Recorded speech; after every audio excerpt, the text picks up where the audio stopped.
milioni di dati che vogliono raccogliere tutte le ricchezze che ci sono nel nostro territorio da un punto di vista artistico, culturale, di eventi e di iniziative. Sarà per i cittadini, per chi voglia fruire di questo patrimonio, uno strumento molto utile e importante per scoprire delle novità, per scoprire delle particolarità, per conoscere le nostre eccellenze e per avere anche degli itinerari di visitazione culturale della nostra regione. La cultura e le bellezze del Veneto a portata di click grazie al nuovo portale della regione, culturaveneto.it, uno strumento telematico innovativo che mette in rete e promuove tutte le risorse, i dati e i servizi disponibili in ambito culturale riguardanti il territorio. Se parliamo solo delle oltre 3.000 ville venete censite all'interno appunto di questo portale, potete pensare a quei 70 milioni di turisti, ma anche i nostri veneti oggettivamente che sono nella gita fuori porta del sabato e domenica possono entrare, accedere, capire la storia, i percorsi e quindi avere conoscenza.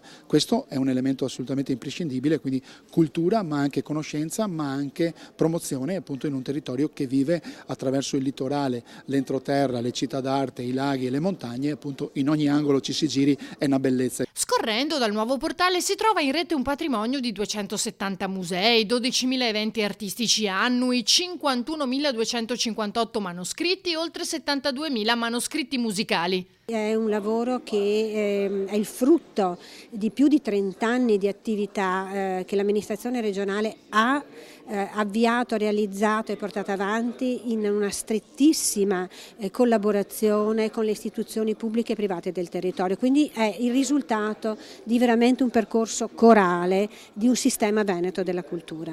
È prevista anche l'app, già in avanzata fase prototipale, con la stessa filosofia di integrazione delle risorse e dei servizi.